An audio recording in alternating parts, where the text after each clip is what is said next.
Kebiasaan unik Juventus sewa juara Piala Dunia tidak otomatis rebut gelar. Memenangkan Piala Dunia merupakan capaian terbesar dalam sepak bola, baik bagi pemain atau pelatih. Reputasi mereka pun terdongkrak. Banyak peluang baru datang menyusul capaian tersebut. Salah satunya adalah tawaran pekerjaan.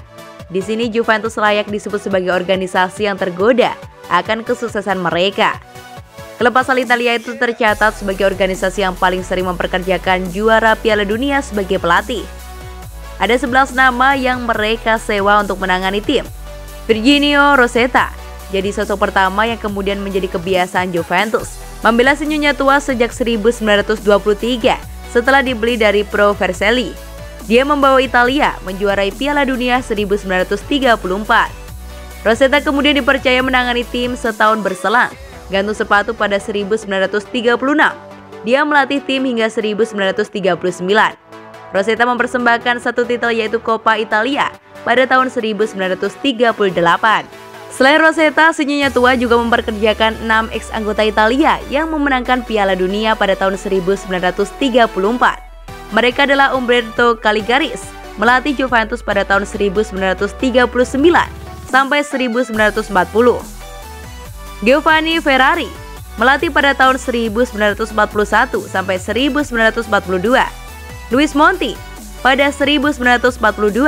Felix Borel pada 1942 sampai 1946. Luigi Bertolini pada 1951 dan Eraldo Monzeglio pada 1964. Juara Piala Dunia lain yang diperkerjakan Juventus adalah Aldo Olivieri, Piala Dunia 1938, Juventus 1953 sampai 1955.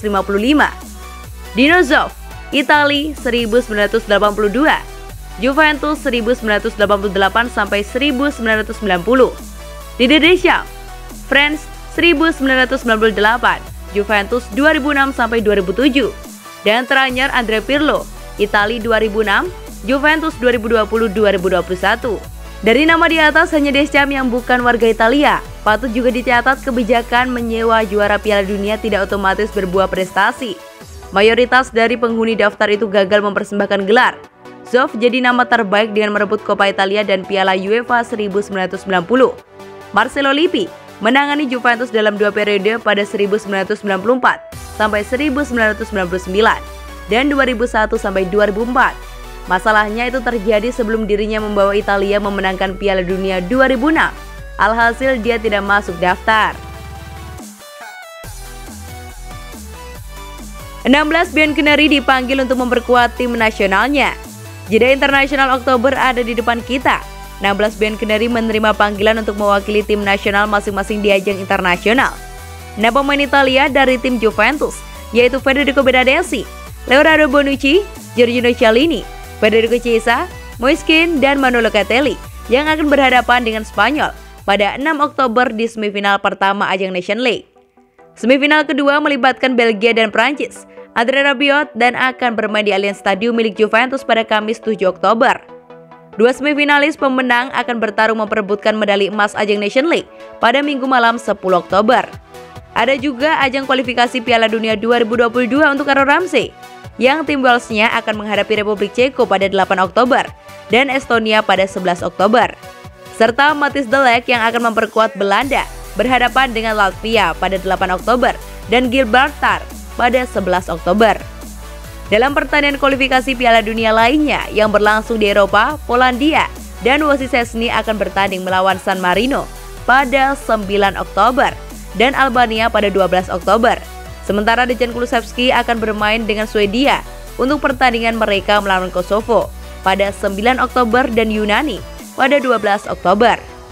Di Amerika Selatan, beberapa Bianconeri akan saling berhadapan, dimulai dengan Kolombia dan Juan Cuadrado yang akan melawan Uruguay dan Rodrigo Bentancur dalam kualifikasi Piala Dunia pada 8 Oktober. Dua Brasil, Alexandro dan Danilo akan melawan Venezuela lebih dulu pada 8 Oktober. Sebelum kemudian bertemu dengan rekan setim klub Cuadrado, yaitu pada Kolombia 10 Oktober. Dan kemudian Bentancur Uruguay 15 Oktober. Kolombia juga akan menghadapi Ekuador pada 14 Oktober. Sedangkan Uruguay juga melawan Argentina pada 11 Oktober. Kualifikasi Piala Dunia juga berlangsung di Amerika Utara, di mana Amerika Serikat dan Weston McKennie dijadwalkan untuk menghadapi Jamaika pada 8 Oktober, Panama 11 Oktober, dan Costa Rica pada 14 Oktober. Setelah libur 2 pekan Serie A, sajikan Juventus versus AS Roma, pembuktian Allegri dan Jose Mourinho. Serie A Liga Italia akan libur setidaknya selama 2 pekan selama jeda internasional di bulan Oktober. Namun saat kembali bergulir, laga besar Juventus versus AS Roma langsung menjadi pembuka. Pertandingan itu menjadi ajang pembuktian bagi dua pelatih yang baru bergabung musim ini. Allegri yang mencoba bangkit dengan Juventus akan beradu dengan Mourinho yang disebut telah mengangkat kembali AS Roma. AS Roma akan menjalani laga berat saat kompetisi Serie A 2021-2022 digelar kembali pada 2 pekan mendatang. Klub asal kota Turin akan menjadi tuan rumah di pertemuan pertama kedua tim ini di musim kompetisi 2021-2022. Hingga matchday 7, Roma mungkin boleh merasa lebih baik karena secara peringkat mereka berada di atas Juventus. Namun Juventus kini sedang bangkit setelah terseok-seok di pekan-pekan awal plus kepergian mega bintang, yaitu Cristiano Ronaldo pada bursa transfer 2021 lalu. Tim asuhan Massimiliano Allegri meraih kemenangan di 3 pertandingan terakhir. Pekan lalu mereka menang tipis di laga derby Turin melawan Torino. Sempat berada di dekat zona degradasi lantaran hanya 2 kali imbang dan 2 kali kalah. Pemilik juara Serie A terbanyak ini secara perlahan mulai merangsek naik ke papan atas. Paulo Dybala dan kolega kini sudah nangkring di peringkat ke-8 dengan raihan 11 poin.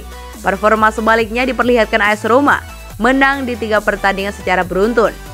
Anak asuh Jose Mourinho secara tak terduga mendapatkan kekalahan pertama dari Verona. Bahkan Lorenzo Pellegrini dan koleganya pada 2 pekan silam kalah dalam Derby della Capitale melawan Lazio.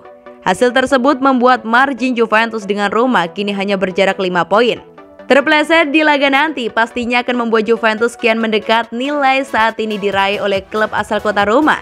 Akan tetapi keberadaan Mourinho sebagai juru taktik Roma secara moral diharapkan bisa menjadi modal yang bagus. Sebagai pelatih, Mourinho sudah 7 kali berhadapan dengan Juventus, baik di Serie A maupun kompetisi antar klub di Eropa. Pertemuan pertama pria berjuluk The Special One terjadi ketika ia menjadi pelatih Inter di tahun 2008. Saat itu Mourinho berhasil menang 1-0 di stadion milik Inter. Sementara ketika Juventus jadi tuan rumah, kedua tim berbagi skor 1-1. Masih bersama Inter, Mourinho kembali menghadapi Juventus di akhir pada tahun 2009 dalam kompetisi Serie A. Kali ini tuan rumah Juventus berhasil mengalahkan Inter dengan skor 2-1.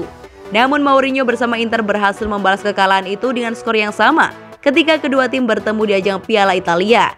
Sementara pada pertemuan kedua di musim tersebut, Inter bersama Mourinho kembali menang 2-0. Saat menjadi pelatih Manchester United, Mourinho kembali berhadapan dengan Juventus pada fase grup Liga Champions di tahun 2018. Saat setan merah jadi tuan rumah, Mourinho harus mengakui keunggulan lawannya. Namun ketika pertandingan digelar di Turin, gantian klub asal Manchester yang menjadi pemenangnya. Secara total dari 7 pertemuan, klub yang dilatih Mourinho bisa meraih kemenangan 4 kali dan 1 kali seri setiap berhadapan melawan Juventus. Catatan positif ini diharapkan bisa menjadi bekal berharga untuk punggawa Serigala Roma, sehingga bisa menghentikan tren positif yang sedang menaungi si Nyonya tua.